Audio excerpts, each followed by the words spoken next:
믿으십니까? 네. 하나님 나를 사랑하시는 믿으시면 크게 한번 아멘 합시다. 네. 오늘 말씀의 제목은요, 생각지도 못한 선물. 한번 따라할까요? 생각지도 못한 선물. 생각지도 못한 선물. 네. 요셉이 야곱과 재회한 지도 어느새 17년이라는 세월이 흘렀어요. 이제 야곱은 나이가 들었습니다.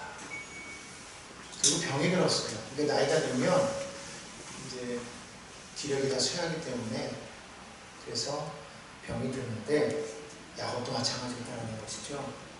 그 이야기를 사람을 통해서 요셉이 듣게 되고 요셉이 아들들을 데리고서 야곱 아버지를 찾아갑니다. 그 이야기를 듣고 병상에 누워있던 야곱이 오늘 성경 본문에 보니까 2절에 그렇게 말해요. 힘을 내어 침상에 앉았다고 그렇게 말을 합니다. 되도록이면은 자녀들을 얼마나 보기를 원했다는 것을 우리가 알 수 있어요.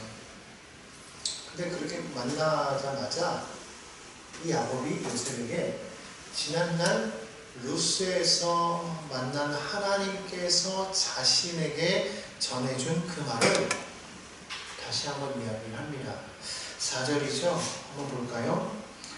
내가 너로 생육하고 번성하게 하여 내게서 많은 백성이 나게 하고 내가 이 땅을 내 후손에게 주어 영원히 소유가 되게 하리라. 하나님이 이렇게 말씀하셨어요. 자, 이제 돌이켜보니 그 말씀이 어떻게 되고 있어요? 다 이루어지고 있는 것을 보고 있습니다. 사실 야곱은 지난날 요셉이 죽었는 줄 알았죠? 잃어버린 아들이라고 했지만 사실 죽은 걸로 이렇게 생각했어요. 짐승에게 찢겨 죽었다. 그랬는데 그 죽은 줄로만 알았던 그 요셉이 살아있었어요. 그리고 살아서 보았을 뿐만 아니라 그가 가정을 이루고 또한 손주들까지 낳았다는 거예요. 얼마나 놀라운 일입니까? 그 요셉을 보았을 때 야곱이요, 정말 얼마나 마음이 아팠을까. 요셉의 고난을 생각하는 그 지난날에 그가 여기에 와서 여기까지 오기까지 얼마나 많은 아픔을 겪었을까. 그것을 이 아버지 야곱이 더 절절하게 느낄 수 있었던 것은 무엇 때문일까요? 본인조차 형을 피해서 20년을 타지에서 살았잖아요. 그래서 얼마나 많은 고난을 겪었어요. 그죠? 많은 고통을 겪었단 말이에요. 하지만 자기는 그래도 외삼촌의 집에 있었단 말이죠. 노예가 아니었어요. 비록 종과 같은 그러한 삶을 살았죠. 외삼촌의 종처럼 그렇게 살았지만 사실 그거는 사랑하는 아내를 위해서 헌신했던 것이기 때문에 뭐 그것은 노예라고 볼 수는 없죠. 더 뭐 감옥에 갔던 것도 아니지만 요셉은 어떻게 하는 거예요? 노예로 팔려갔단 말이에요. 그리고 감옥에 갇혔단 말이에요. 자기도 힘들었는데 하물며 자기는 나이가 들어서라도 그런 일을 겪었지, 요셉은 어린 나이에 지금 말도 못할 그런 고난을 겪었으니 얼마나 마음이 아팠겠는가. 그러니까 요셉을 볼 때마다 눈물이 났겠죠. 지금은 잘 됐지만 문득문득 그런 게 생각나는데, 특히 이제 정말 죽음이 코앞에 있고 병이 들고 나니까 아마 더 그게 생각이 났던 것 같아요. 아마 그래서였을지는 모르겠어요. 이렇게 이야기를 합니다. 5절에 보니까 내가 애굽으로 와서 내게 이르기 전에 애굽에서 내가 낳은 두 아들 에브라임 므낫세는 내 것이라 이렇게 말을 합니다. 누구처럼요? 르우벤과 시므온처럼 내 것이다. 르우벤과 시므온은 야곱의 첫째 둘째 아들이죠. 이게 무슨 말이에요? 너의 첫째 둘째가 내 첫째 둘째처럼 그렇게 될 것이야 라고 말을 했다는 거예요. 어떻게 보면은 장자가 있음에도 불구하고 마치 요셉의 그 아들들을 통해서 장자권이 이어지는 것처럼 그런 뉘앙스가 좀 들어오죠. 그리고 지금 이들은 뭐예요? 조카란 말이에요. 조카. 그죠? 에브라임과 므낫세는 조카예요. 시몬과 르우벤에게 있어서는. 그런데 같은 확률로 올리겠다는 거예요. 같은 아들들대로 올리겠다는 거예요. 그 이후에 난 아들들은 너의 아들들이야. 하지만 이네 둘은 내 아들이 될 거야 라고 그렇게 이야기를 했다는 거예요. 뭐 어떠한 마음인지 모르겠지만 아무튼 이 일로 인해서 훗날에 이스라엘이 12지파를 이루는데 이 두 지파가 요셉을 대신해서 들어가게 되죠. 자, 그런데 오늘 이렇게 말을 하면서 지금 이 야곱이 두 아들을 축복하는 내용이 곧 이어서 나오거든요. 그런데 15절 한번 보겠습니다. 15절은 이렇게 이야기를 하죠. 그가 요셉을 위하여 축복한다. 지금 에브라임과 므낫세를 축복하는데 뭐라고 말하느냐? 에브라임과 므낫세를 축복한다라고 말하지 아니하고 요셉을 위하여 축복하노라 이렇게 말해요. 그러면서 내 조부 아브라함과 아버지 이삭이 섬기는 하나님, 나의 출생으로부터 지금까지 나를 기르신 하나님, 나를 모든 환난에서 건지신 야훼의 사자께서 이 아이들에게 복을 주시며 이렇게. 그러니까 요셉의 아이들에게 축복하면서 이걸 누구에게 주는 축복이라고 말하고 있는 거예요? 요셉에게 주는 축복이다라고 이렇게 말을 하고 있는 거예요. 그러니까 요셉의 권리가 지금 둘로 나누어서 2배가 되는 그런 지금 현장에 지금 놓여 있어요. 사실 이것은 장자권의 축복이나 마찬가지죠.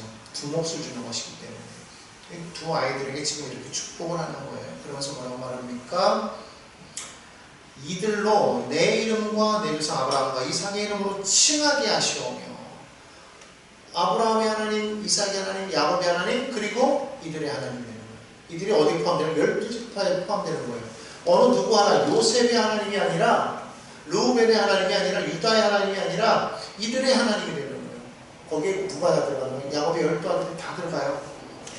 근데 그 중에 지금 두 사람을 지금 축복하는 거예요. 요셉을 축복하는 것이기 때문에. 그러면서 이들이 세상에서 번식되게 하시기를 원하나이다 이렇게 말을 하고 있어요.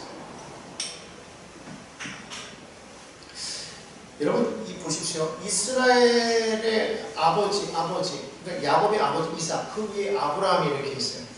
여러분 잘 생각해 보세요. 아브라함의 그 신앙이 누구에게로 이어졌습니까?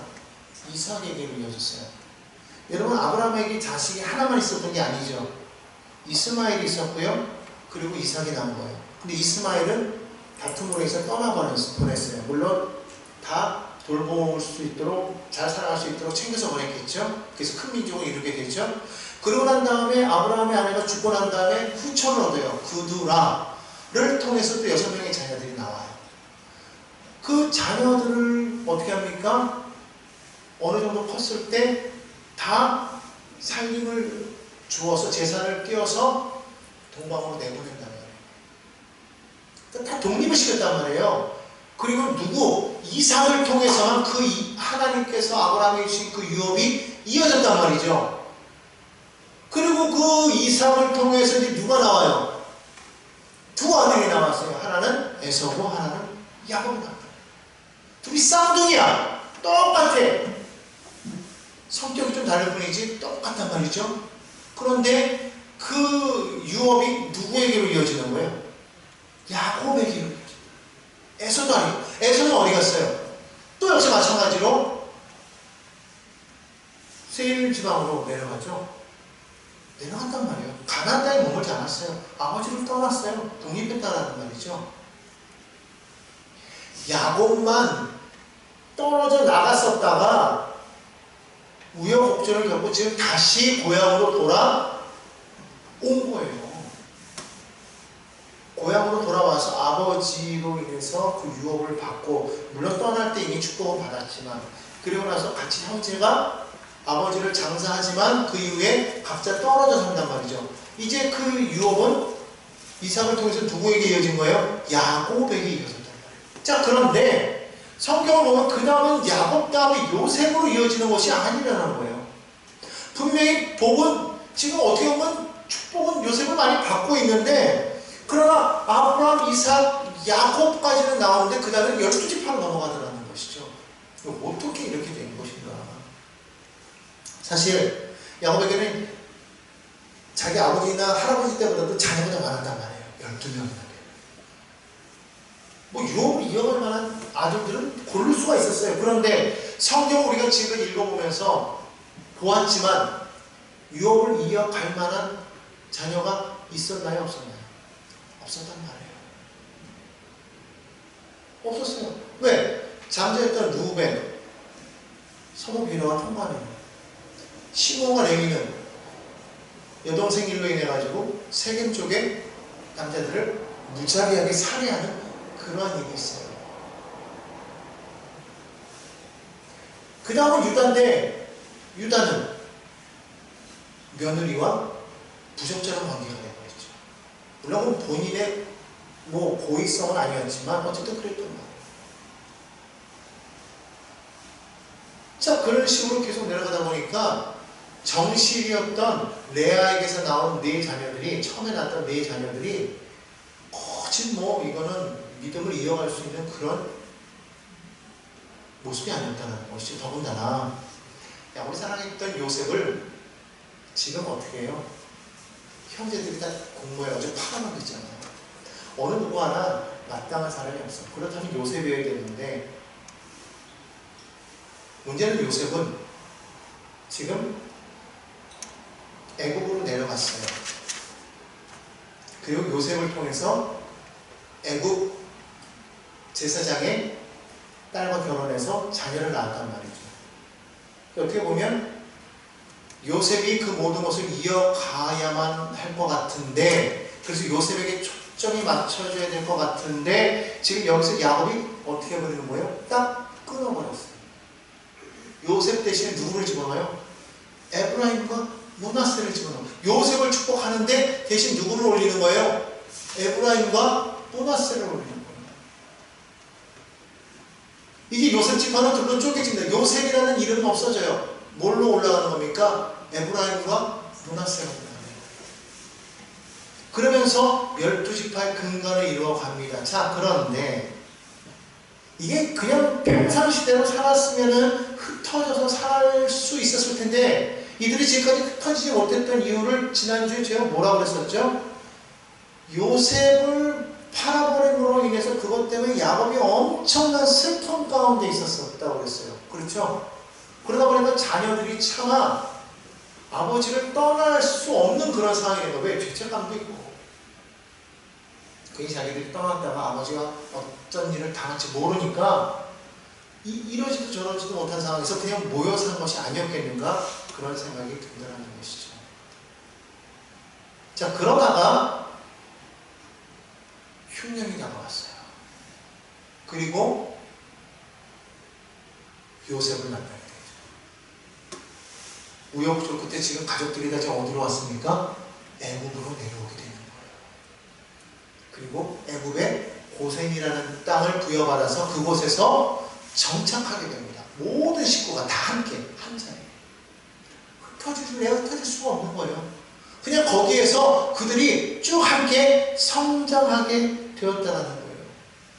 이렇게 되면서 언제까지? 이들이 출애굽할 때까지 그들은 그곳에서 12형제지만 하나의 나라로서 그들이 점점 커져가는 것을 보게 되는 것이죠. 물론 그 가운데는 누구의 자녀로서 서로 간에 왜 우리도 서로 같이 대가족이 모여 살아도 큰아들, 큰형님네 자녀들, 둘째 자녀들, 셋째 이런 식으로 쭉 같이 모여 있는 것처럼 그렇게 살았겠죠. 그러나 그들은 하나의 가족, 쉽게 말하면 우리로 따지면 대가족을 이루고 있는 거예요. 지금 그런 모습이 되었다는 것이죠. 그러다가 뭐가 생깁니까? 바로가 탄압을 하는 거지.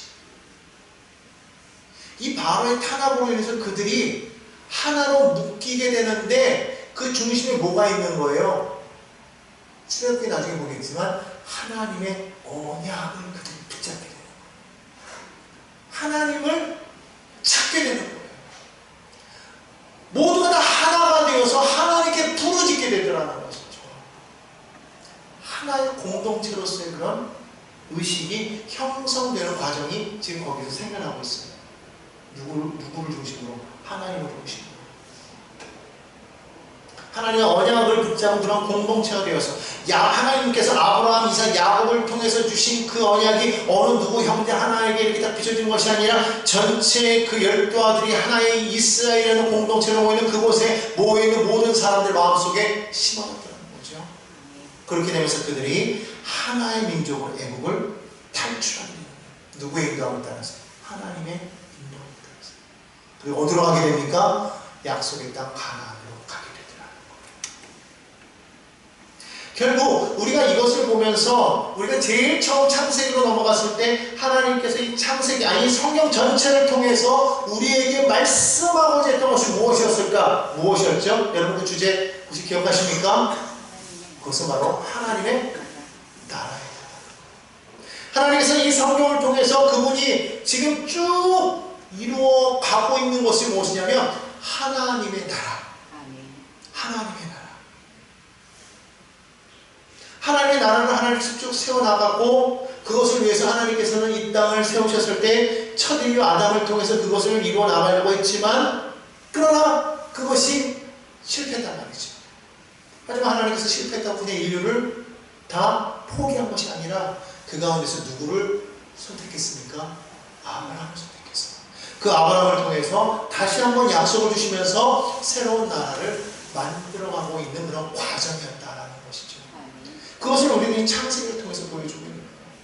그런 한 과정 속에서 아브라함을 통해서 그리고 그 다음 이삭을 통해서 야곱을 통해서 쭉 이어져 왔던 그 약속, 하나님께서 너와 너의 자손을 복주며 너가 생육하고 번성하여 큰 민족을 이루게 될 것이며 이 땅을 차지하게 될 것이며 그것으로 인해서 많은 민족이 복을 받게 될 것이라는 그런 원대한 하나님의 플랜이 지금 이어져 가고 있는데 마침내 이제 이 야곱을 통해서 이 야곱 12아들을 통해서 무엇가 이루어져 가고 있느냐? 하나의 나라의 모습이 이제 형성되어져 가는 그러한 기초가 쌓아집니다. 이제서야 되겠습니다. 그러니까 지금 이 에브라임과 므낫세를 지금 축복하는 이 장면을 통해서 우리는 뭘 보게 되냐면 하나님께서 만약에 그렇게 하지 야곱이 그렇게 하지 않았다면 누가 중심이 되게 되는 거야? 요셉이 드러나게 되고 요셉을 통해서 무언가를 이루어 나가야 하는데 하나님의 뜻은 거기에 있지 않았다. 그랬다면 이제 다시 또 하나의 큰 민족을 이룰 수 있는 그런 기초가 안 되는 거예요. 왜? 형제끼리 또 흩어지면 또 그 사람이 또 자녀라고 그 자녀이 또 흩어지면 계속 흩어지면 하나의 큰 민족을 이룰 수 있는 기틀이 되기는 어려운데 이 12명의 아들들이 하나의 자리에 모여가지고 어느 누구 하나 특출한 사람이 아니라 그냥 전체가 하나의 민족으로서 그냥 야곱의 자녀라는 그런 이름으로 이스라엘이라는 이름으로 그냥 모여서 계속해서 성장하다 보니까 그냥 그 자리에서 하나의 거대한 민족을 이룰 수가 있었다는 거예요. 그러지 않고 흩어졌다면 그렇게 쉽게 될 수가 있었겠는가? 그렇지는 못했을 것이다. 만약에 된다 할지라도 서로 간에 언약은 다르다. 왜? 야곱과 에서가 달랐어요. 쌍둥이였는데도 야곱은 하나님을 만났지만 에서는 그러지 못했다는 것이죠. 여러분 이걸 기억해야 돼요. 그런데 지금 이스라엘은 하나의 공동체일 뿐만 아니라 그 안에 뭐가 중심이 되어 있느냐? 하나님의 언약, 아브라함과 이삭과 야곱을 통해서 내려온 그 언약이 이 공동체 안에 온전한 중심 시장으로 확 되어졌게 되었다는 거예요. 어느 누가 특별한 것이 아니에요. 왜 그랬을까? 만약에 어느 누가 특별하게 되면 그 사람이 왕이 되고 그 사람이 지배자가 되면 결국은 하나님이 또 사라지게 되는 거 아닙니까? 이스라엘이 출애굽해서 가나안 땅에 들어왔을 때 이스라엘은 왕정체제가 아니었어요. 주변에는 다 왕정국가였지만 이스라엘은 그냥 똑같은 공동체였어요. 어느 누구 하나 지배자가 없는, 만약에 무슨 문제가 있을 때만 하나님께서 사사를 세워서 그들을 통해서 다스리게 했지만 그러나 그것 또한 하나님의 통치라는 대리인이었을 뿐이지 주권자가 아니었다는 거예요. 실제로 하나님께서 원하셨던 그러한 나라가 바로 이러한 나라였다는 것이죠. 하나님이 진정한 왕이 되어서 하나님의 주권 아래에서 모든 사람이 살아가는 그러한 나라. 그런데 세상은 그걸 원하지 않았다는 거죠. 그래서 결국은 왕정이 생기는 거예요. 하나님 앞에 막 대들잖아요. 우리도 저들과 같은 강한 왕을 우리에게 주옵소서. 사무엘이 그 화를 내지만 하나님께서 뭐라고 해요? 놔두어라. 저들이 너를 버린 것이 아니라 나를 버린 것이다 이렇게 말하잖아요. 하지만 그럼에도 불구하고 하나님께서는 그걸 인정하시고 왕정을 만들어 주시고, 그래서 사울을 세웠지만 사울은 실패하죠. 자기가 왕이 아니고 대리인데도 불구하고 처음에는 그렇게 나갔는데 나중에는 내가 왕이야, 왕권 잃어버릴까봐 막 제사장들도 죽이고 다윗을 막 죽이려고 하고 막 그랬잖아요. 그러니까 하나님께서 버리시고 누굴 세우신 거예요? 다윗을 세웠단 말이에요. 그런데 이 다윗은 어땠습니까? 처음부터 아주 된 사람이었죠. 뭐예요? 하나님을 진짜 하나님으로, 진짜 나의 왕으로 섬겼던 그런 아이였다는 거예요. 왕이 되어서도 그는 하나님 말씀대로 순종하며 나아갔어요. 비록 그도 인간이라 실패도 하고 죄도 지었지만, 그러나 하나님의 말씀을 들었을 때 그는 즉시로 회개하고 돌아섰다는 거예요. 하나님께 다시. 그러니까 성경은 뭐라고 말하고 있어요? 다윗을 가리켜 말하기를 이는 내 마음에 합한 자라, 그렇게 말합니다. 그거 완벽해서가 아니라 어떻게 하나님 편에 서고자 했던 그런 마음이었다는 것이죠. 사실 그래서 하나님은 왕이 있다고 한다면 다윗과 같은 그러한 왕, 다윗처럼 하나님을 진정한 왕으로 섬기면서 하나님의 말씀에 청지기적인 삶을 살아가면서 순종하는 그런 왕, 그런 왕으로서 이 땅을 그들이 통치해 나가기를 원하셨지만 다윗 이후의 왕들은 그러지 못했다는 것이죠. 결국 그래서 이스라엘도 무너지고 나선 이후에 누가 오신 거예요? 예수님이 오신 거예요. 그 오신 그 예수님은 만왕의 왕으로 오셨지만 그러나 자신이 왕이다 라고 하면서도 왕권을 주장하지 아니하시고 어떻게 하십니까? 하나님의 뜻대로 순종하시고 십자가를 지셨다. 그 뜻에 순종함으로써 나는 왕이지만 그러나 진짜 왕은 하나님이시다. 물론 그분도 삼위 하나님 가운데 한 분이시겠지만 그러나 하나님의 그 말씀으로 이 땅 가운데 그 뜻을 이루기 위해서 오신 그 하나님은 십자가를 순종함으로 지셨다. 저 십자가, 저주의 십자가, 고난의 십자가, 정말 그 참혹한 십자가를 그분은 지셨어요. 그 순종함으로써 하나님 진짜 왕이라는 것을 보여주신 것이죠. 그럼으로써 이제는 그 예수 그리스도를 통해서 이 땅 가운데 하나님의 진정한 나라가 세워지는 기틀을 마련해 놓으셨다는 거예요. 진짜 왕국을 이루어 놓으신 거예요.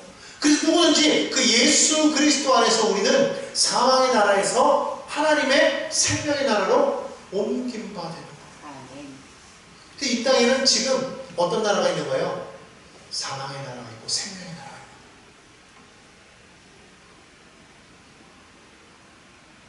우리는 어디에 거하여 있습니까? 생명의 나라에. 누구를 통해서? 예수 그리스도를 통해서. 그러므로 이 성경은요 바로 그것이에요. 하나님의 그 계획, 놀라운 그 플랜이 지금도 이루어져 가고 있어요. 결국 이 마지막 날에, 이 마지막 때 요한계시록에 보면 맨 마지막에 이 땅 가운데 뭐가 임한다고 했어요? 새하늘과 새 땅, 새 예루살렘, 그것을 이야기하고 있어요. 마지막 보면 결국 우리가 지금 바라보는 그 모든 달려가는 그 초점은 어디를 향해서 달려가고 있느냐? 그 나라, 하나님의 나라. 이 땅에 살아가고 이 나라가 아니라 바로 그 나라를 위해서 우리는 살아가고 있는 거예요. 그것을 우리는 기억해야 합니다. 결국 그거를 위해서 하나님께서는 지금 이와 같은 놀라운 일을 이루고 계시고 하나님의 나라를 세워가고 계신다. 저는 그렇게 생각합니다. 그러니까 이 야곱이 에브라임과 므낫세를 축복하는 그 장면 하나가 그게 뭐 별다른 거 아닌 것 같지만 그것을 통해서 놀라운 그러한 비밀이 숨겨져 있는 것을 저는 보았어요. 자, 그런데 오늘 읽었던 우리 본문에서 보면요, 분명히 앞에서는 요셉과 에브라임과 므낫세가 지금 같이 왔단 말이죠. 그래서 저는 야곱이 알고서 보고서 지금 얘기하는 줄 알았어요. 에브라임과 므낫세는 내 것이야 이렇게 얘기하길래 그런 줄 알았더니 그 다음 오늘 읽었던 말씀에 8절에 보니까 뭐라고 말하고 있어요? 요셉의 아들들을 보고 이때 이들은 누구냐 그러는 거예요. 친애도 아니고 지금 17년 동안을 보아왔을 텐데 이렇게 말하는 이유가 뭘까요? 그 다음 절에 나와 있죠. 10절에 보니까요. 이스라엘의 눈이 나이로 말미암아 어두워서 보지 못하더라. 아, 보이지가 않는 거예요. 잘.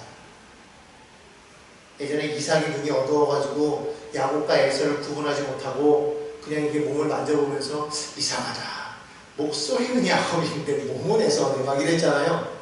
그랬던 것처럼 안 보이는 거예요. 그러니까 요셉이 누군가와 같이 온 거는 실루엣을 통해서 알겠는데 지금 잘 안 보이니까 누군가가 있긴 있는데 저 사람은 누구야? 근데 누구래요? 아버지, 제 아들들 에브라임과 문하세입니다. 그렇게 지금 이야기하는 그런 장면이에요. 자, 그러니까 지금 아들들은 할아버지 야곱이 한 말을 지금 들었어요. 놀라운 지금 이야기를 들은 거예요. 그런데 그 아들들을 지금 부르는 장면이 나옵니다. 내가 그들을 축복하겠다 하고 그들을 축복하는데 그 전에 그들을 내게로 데려오라 하면서 오늘 이 11절 말씀에 이렇게 이야기하죠. 요셉에게 이르되 그들을 안고 얘기하는 거예요. 내가 내 얼굴을 보리라고는 생각하지 못하리라. 살아생전에게는 너를 다시는 볼 수 없을 것이라고 나는 생각했다. 그런데 이게 웬일이니? 너만 본 것이 아니라 하나님이 내게 내 자손까지도 보게 하시는구나. 지금 그 말이에요. 생각하지도 못했다는 거예요. 모든 것을 다 지금 포기하고 있었다는 거예요. 요셉이 죽었다라고 생각하고 지금 몇 년을 살았어요? 22년을 살았단 말이에요.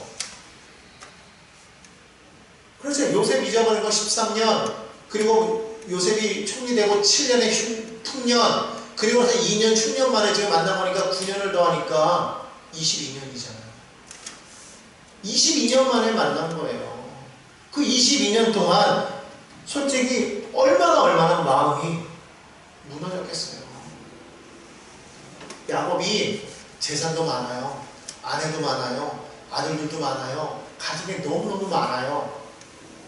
우여곡절 끝에 모든 걸 다 겪고 일어나서 이제는 하나님의 은혜 가운데 제대로 살 줄 알았어요. 그런데 사랑하는 아내 잃고 누구까지 잃었어요?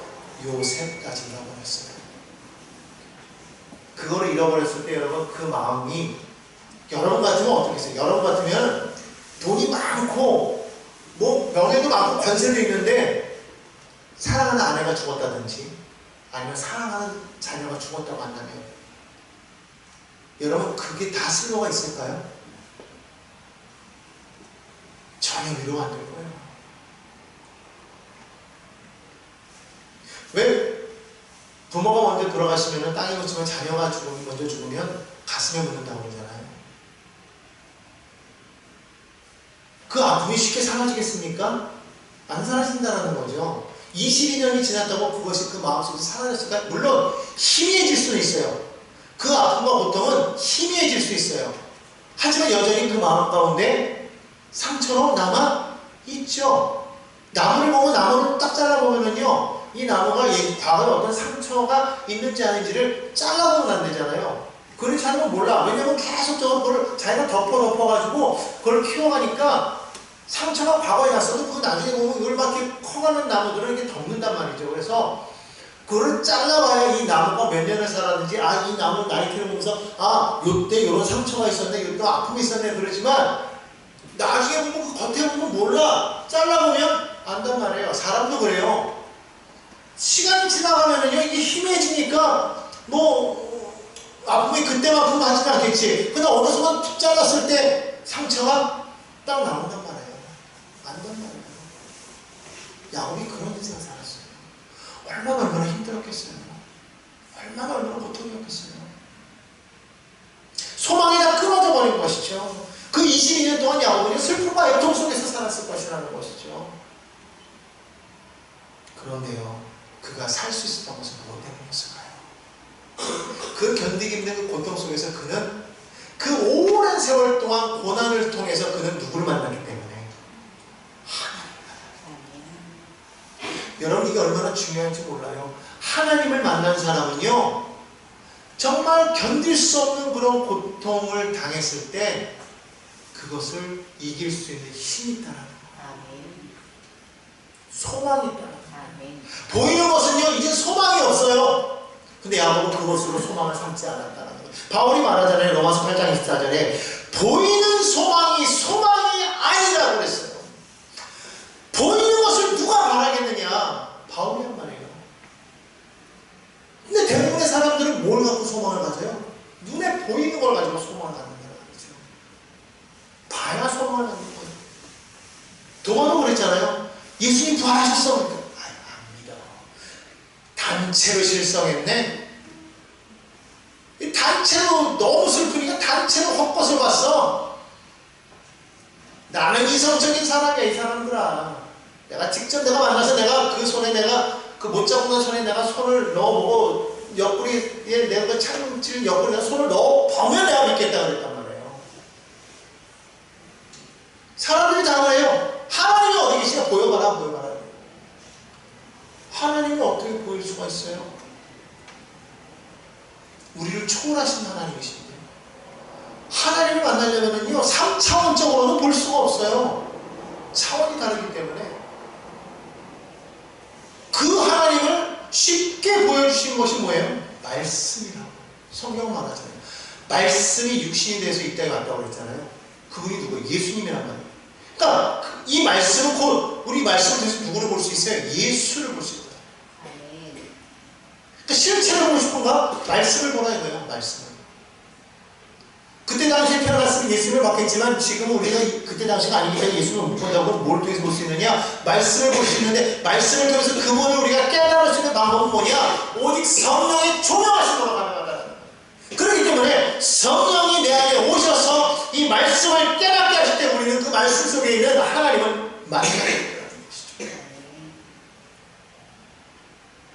근데 세상은 그러지 못하니까 야 이거 뭐 좋은 말이긴 해. 알지도 못하는 말이 이게 뭐 이 말만 좋은 말이냐? 뭐 세상에 얼마나 좋은 말들 많아. 아 그런 것들 많은데 굳이 이것만 진리라고 어떻게 주장하느냐? 하나님을 보여라 이렇게 말한단 말이에요. 그때 바울이 말하는 건 보이는 것이 소망 있는 것이 아니라 보이지 않는 것이 소망이 있다. 보이는 것을 누가 말하겠는가?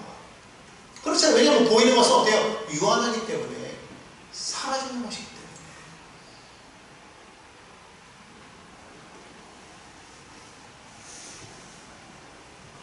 우리가요 정말 환경을 바라보면 절망할 수밖에 없어요. 그죠? 하지만 하나님을 바라봐야 돼. 내가 바라볼 수 없어요. 어떻게 바라봐요? 우리는 말씀을 통해서 성령께서 비춰주시는 그 조명하시는 그 말씀을 통해서 우리가 하나님을 바라볼 때 우리에게 뭐가 생기는 거예요? 소망이 생기는 거예요. 그러니까 세상 사람은 알 수 없지. 그러니까 우리 보고 뭐라고 그래요?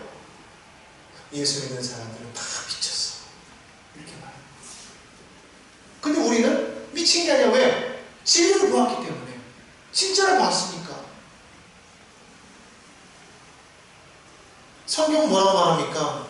고린도전서 2장 9절에 기록된 바 하나님이 자기를 사랑하는 자들을 위하여 예비하신 모든 것은 눈으로 보지 못하고 귀로도 듣지 못하고 사람의 마음으로도 생각지 못하였다 함과 같으니라. 하나님이 예비하신 것을요 우리가 오감으로는 알 수가 없다는 거예요. 이것은 우리가 분명하게 기억해야 된다.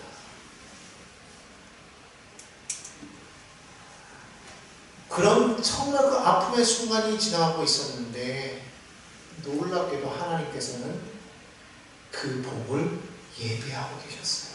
그게 누구였어요? 야곱에게는 요셉이요 에브라임과 므낫세였다라는 거예요. 그러니까 그가 뭐라고 말하는 거예요? 내가 생각하지도 못한 너의 자손들을 하나님께서 내게 보여주셨다는 거예요. 여러분 우리가 하나님을 바라볼 때 하나님께 소망을 듣고 우리가 나아갈 때에 하나님께서 어느 순간인가 우리가 생각지도 못한 그런 놀라운 예비하신 복을 우리에게 허락하여 주실 것을 믿으시기를 바랍니다. 그런 사람에게 하나님께서는 큰 은혜를 더하여 주시는 거예요. 성경 말하잖아요. 너는 내게 부르짖으라. 내가 내게 응답하겠고. 내가 알지 못하는 크고 은밀한 일을 내게 보이리라. 기억하셔야 됩니다. 하나님을요, 내 지혜로, 내 두뇌로, 내 지식으로 하나님을 재단하고 평가하지 마십시오. 하나님의 일은 너무나도 크기 때문에 내가 하는 그 평가로 하나님을 평가하다 보면 마치 장님 코끼리 만지는 것과 똑같은 거예요. 무슨 말인지 아시죠? 장님들이 코끼리 만지면서 한 사람은 야, 코끼리는 뭐와 같아? 담벼락 같아. 등을 만지면서. 한 사람은 귀를 만지면서 야, 코끼리는 무슨 소리야? 코끼리는 부채야. 한 사람은 꼬리를 만지면서 에이, 코끼리는 밧줄 같은 건데? 그게 코끼리가 아니잖아요. 근데 우리가 그렇게 하나님을 평가하는 거예요. 그러지 말자는 거죠. 하나님을 평가하는 게 아니라 우리는 하나님의 약속을 붙잡고 이해가 돼도 안 돼도 그냥 믿음으로 가는 거예요. 그게 믿음이라는 거예요. 지식은 아는 것이고 믿음은 그냥 받아들이는 거예요. 그렇기 때문에 야곱은 마지막에 이렇게 얘기하는 것이죠. 마지막에 요셉에게 청원하는 게 그거예요. 이제 너희는 이곳에서 생육하고 번성하지 않았느냐? 27절에 보면 이렇게 되잖아요. 이스라엘 족속이 애굽 고센 땅에 거주하며 거기서 생업을 얻어 생육하고 번성하였더라. 지금 이렇게 말하고 있죠. 그때 야곱이 죽을 때가 되니까 뭐라고 그래요? 30절에 보니까요. 내가 조상들과 함께 눕거든 너는 나를 애굽에서 메어다가 조상의 묘지에 장사하라. 그리고 31절에 뭐래요? 또 내게 맹세하라. 이스라엘이 침상발에서 하나님께 경배하니라. 이건 37절인데 잘못 읽었네. 21절 보겠습니다. 이스라엘이 요셉에게 또 이르되 나는 죽으나 하나님이 너희와 함께 계시사 너희를 인도하여 너희 조상의 땅으로 돌아가게 하시려니와. 지금 여기 보니까 뭐라고 말하고 있어요? 하나님이 너희와 함께 계시는데 너희를 어떻게 조상의 땅으로 돌아가게 하실 거라는 거예요. 지금 이 말씀이 어디에 있냐면요, 앞에서 지금 루스에서 하나님께서 하신 말씀, 지금 4절에 내가 이 땅을 내 후손에게 주어 영원한 소유가 되게 하리라 하신 그 말씀을 지금 기억하고 이 말을 하는 거예요. 지금 야곱은 애굽 땅 고센 땅에 와 있지만 정작 그 마음에는 여전히 뭐가 있어요? 하나님의 언약이 지금 살아있다라는 거예요. 그래서 그는 지금 육신은 애굽에서 살고 있지만 그러나 그는 믿음으로 뭘 바라보고 있는 거예요? 그의 후손들이 하나님의 말씀대로 약속의 땅 가나안에서 지금 살아가고 있는 모습을 바라보고 있더라는 거예요. 믿음은 바라는 것들의 실상이요 보지 못하는 것들의 증거라고 말한 것처럼 우리가 정말 살아갈 때 어떻게 살아가야 되느냐? 하나님의 약속의 말씀을 믿고 믿음의 눈으로 바라보면서 살아야 된다는 것이죠. 여러분 어떻게 살아가고 계십니까? 지금 현재 앞에 놓여있는 것만 바라보면서 그것을 해결하기 위해 살아가십니까? 아니면 여러분 약속의 말씀을 붙잡고 먼 미래를 바라보면서 하나님의 약속의 말씀이 성취되어지는 그 모습을 바라보면서 살아가십니까? 성도란 약속의 말씀을 가지고 믿음의 눈으로 바라보면서 사는 사람을 성도라고 말하는 것입니다. 야곱처럼 말이죠. 실제로 그렇게 다 이스라엘이 가나안 땅으로 돌아갈 수밖에 없는 환경을 하나님이 만드시지 않습니까? 그때 어떻게 합니까? 22절에 보니까 나는 내가 내게 내 형제보다 세겜 땅을 더 주었나니 이는 내가 내 칼로 활과 아모리 족속의 손에서 빼앗은 땅이라. 그렇게 말을 합니다. 여러분 세겜 땅이 어떤 땅이에요? 요셉에게 세겜 땅을 주었대요. 세겜 땅이 어떤 땅입니까? 아브라함이 가나안에 들어와서 처음 언약을 받고 단을 쌓은 땅이 세겜 땅이에요. 이 세겜 땅이 어떤 땅입니까? 아브라함의 손자된 야곱이 밧다람에서 돌아와서 그가 하나님 앞에 단을 쌓은 땅이 바로 이 세겜 땅이라는 거예요. 이 세겜 땅이 어떤 땅입니까? 야곱의 유언대로요, 요셉의 뼈가 나중에 애굽에서 나와서 묻힌 땅이 바로 이 세겜 땅이라는 거예요. 오늘 이 말씀대로 세겜을 너에게 주었다. 사도행전을 보면요, 스데반이 이 세겜이 야곱의 매장지라고 말하고 있고요, 아브라함이 세겜 하모리 자손에서 돈을 주고 산 땅이라고 그렇게 말을 하고 있어요. 하나님이 주었다는 거예요. 나중에 이곳에서 여호수아는 이스라엘 백성들과 언약을 갱신합니다. 여러분, 우리가 이것을 보아야 되는 거예요. 그리고 나중에 보면은요, 요셉의 유해가 그곳에 묻힘으로 인해서 창세기 12장 16절에 하나님께서 아브라함에게 말씀하셨던 것처럼 4대 만에 돌아오겠다고 하신 그 언약이 이루어지는 모습을 보게 되는 거예요. 아멘. 놀랍지 않습니까? 어마어마하게 놀라운 역사가 지금 여기에 일어나고 있는 모습을 보게 됩니다. 그러므로 여러분, 우리는 기억해야 되는 거예요.